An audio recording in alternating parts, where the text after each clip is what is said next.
What's up, guys? Welcome back to Basketball Breakdowns. As you can see, I am a Lakers fan, yes, but let me get as very unbiased as I can. And excuse me for the background. I know I'm in the garage with not a proper setup. I just had to get into the start of the NBA season, and I'm gonna start with last night. We'll get to the Celtics and Knicks game, but first I want to start, of course, as a Lakers fan. I want to start for the Lakers game, and what I seen was very impressive. I think a lot of the since the bubble when the Lakers won a championship, and I know a lot of people claim the bubble to be not as valuable or not as meaningful as a NBA championship should be. Agree to disagree, basically. At the end of the day, when it comes to that situation, okay. When I look at JJ Redick and the approach, not on offense, we'll get to the offense in a minute, but to defense, what he has approached. I like the idea of LeBron dropping back. If we're playing a 2-3, right? And we're going to have AD on the front of the zone playing the perimeter guy, like the point of attack perimeter guy, like an AD or like a Jason Tatum. And if LeBron's sitting back on the back part of that zone, I think is valuable, right? Because maybe back in his prime, yes, LeBron James could guard anybody on a consistent basis from the perimeter as far as that aspect goes, right?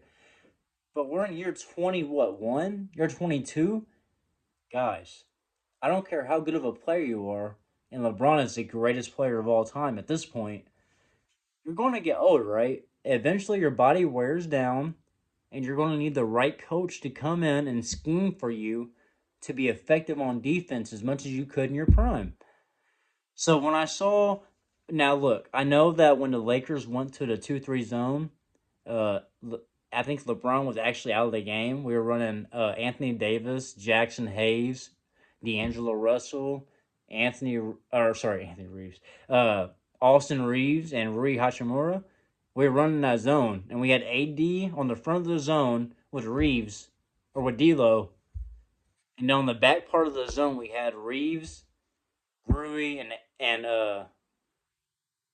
Jackson Hayes. So with AD coming out to play the top of the zone, I figure it might not be the best ideal because he is kind of slow on the perimeter.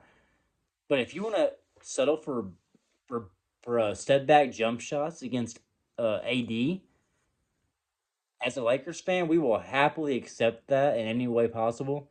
Because if you're taking a contested step back jump shot against Anthony Davis, which proven through history when he comes out and switches, he's not the greatest at guarding step back three. He actually gives up a good percentage of step back threes. But with the energy and the scheme that JJ Redick put on for us for week one or for game one, and look, I'm not over exaggerating. I get it's 1 week, or sorry, I get it's one game. I'm talking about the NFL. I'm so caught up in the NFL. I'm talking about 1 week at a time.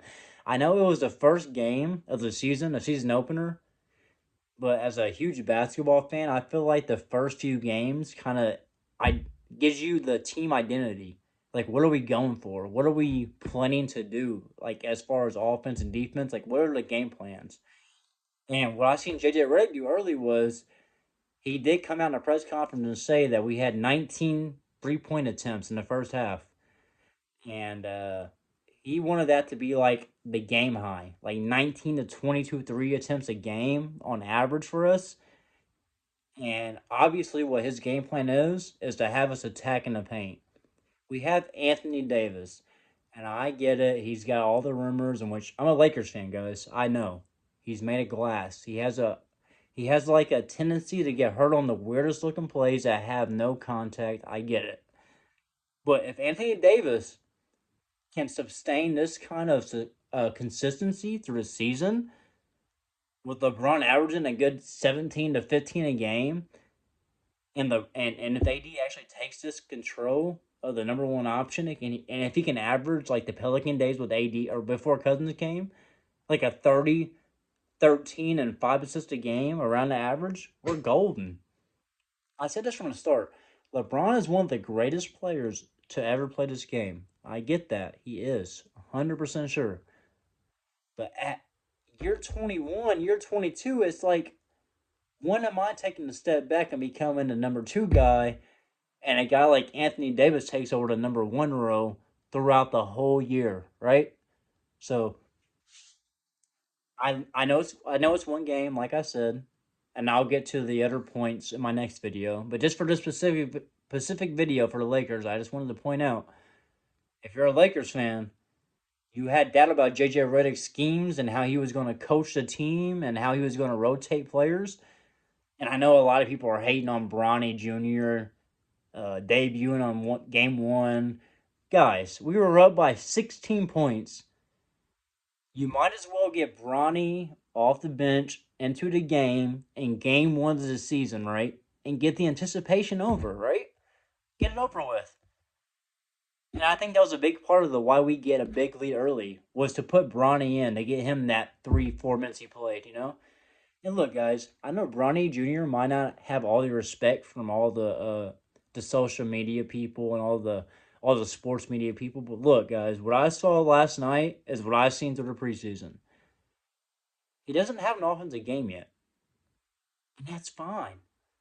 The offensive game will come. Give him time. He's a fucking kid, for God's sakes. Give him time, right? The energy he puts on defense from possession to possession, like, if he takes a bad shot, you best believe he's going back on defense and guarding the best player with the ball in his hand to make the play that next drive on the opposite end. That's what I respect about him. Is he the most skilled player? No. Is he the best shooter? No. Is he the best bench player you could have as your seventh, eighth man? No, of course not. He isn't. But what he does bring is passion and energy to the game. And I know that's a laughing matter to most people that look on the outside and who might view this video and say, yeah, he's just a Lakers fan. No. Defensive impact as a rookie, especially, is drastic. Like, it makes all the difference. Like, if you're a rookie playing 10 minutes a game, who cares if you come in and score 10 points in 10 minutes, right? If you can't do that, the best thing you can do otherwise is make the extra pass. Make the extra switch and play hard to get to that switch and get to the next man you're supposed to pick up, right? I think that's what Bronny's showcased so far in his young debut and his preseason and his opener. Do I think Bronny's going to play 15 minutes a game this season? No. He shouldn't. He has to earn his keep, right? But, like, I will continue stressing, if I see any rookie or any young guy going out on defense and trying his absolute damn hardest to guard anybody and do anything to stop an open shot, I respect the fuck out of it. I have to, and I think anybody should. And I'm not saying, like I said, I'm not saying Bronny's the next big thing or he's the Lakers' future. No. But off the bench with Vanderbilt when he comes back and Gabe Vincent and Dalton Connect, and if you have Bronny James Jr., I think he gives a little bit of ump to defense on the bench side, you know? Like I said, I'm not worried about him scoring 10, 20 points in his rookie season. That's not going to happen. Not a lot of guys do that. Hell, look at Ben Simmons, rookie of the year for 3 years straight, right? I'm kidding, of course. I'm kidding. I'm pointing out the fact that not every player starts off high and then goes low. Sometimes they start off low and then go high. And when I see a guy like Bronny James playing with the intensity on the defensive end, I like it. Are the Lakers going to win a championship off his defense off the bench? Well, hell no, they're not. But are the Lakers going to win with a good coach like JJ Redick, who has IQ for the game and schemes for star players to get in position to where they need to be, or making the play for role players to get the ball to Anthony Davis in the spots he needs them? Absolutely, I think we can be a threat. Now, are we on the older side, on the injury prone side? Yes, of course we are. So we got to make it through the season first, right? But if we come to playoff time and LeBron is still averaging 26 and 6, even if he's averaging 17, 5 and 5 in year 22, that's absolutely fine. Because we got Anthony freaking Davis. And if he can average 26, 12, 3 assists and a few blocks a game, 2, 3 blocks a game, shooting at a true percentage of 60%. The Lakers' ceiling is over the roof. Now, I think you guys are sleeping on Dalton Connect. And I know it's 10 minutes into the video, so you might not make it this far. But if you do, which I hope you do, you can skim through it. I'll try my hardest to go through and comment and put timestamps. If I can, sorry. It is my birthday. I'm a little tipsy. And I just had to make sure I came through and made a video for my channel. So, yeah, man, with the Lakers, I'm not saying we're championship contenders off one game, because we're not. But there's something to build off of. We have an identity. Attack the paint. Hey, if you don't get the first shot, attack the offensive fucking glass. Get the offensive board. Attack the glass consistently in offense. Second chance points come about that. If you guys witnessed last year, Jalen Brunson was balling out for the New York Knicks. Historical shit. Jalen Brunson was going absolutely insane. What happened when Jalen Brunson wasn't making those crazy shots in the games that they were closer than they should have been, and maybe they weren't winning because Jalen Brunson wasn't taking over? It was the offensive rebounds from Josh Hart, Isaiah Hartenstein, Mitchell Robinson, guys of that sorts. Those kind of players matter. And if you got guys like again, I'm not saying he's a contributable role player even at this point, but like people like Bronny James, his energy, like Jackson Hayes and Austin Reeves. These guys are attacking the offensive glass in one game to start the season like I've never seen him last season ever even attempt to do. Austin Reeves had 9 rebounds, 4 offensive. He never did that one time last year. He had over 9 rebounds. He has never in his career had 4 offensive rebounds in one game. That's one game. I get it. But that one game establishes identity and where you want to go for your team future. So as a Lakers fan, man, I praise JJ Redick for now. Like I said, it's one game, anything can happen. There's a whole season, a whole other 80 games that happen. But from the opening night, I see where JJ Redick's trying to lead us.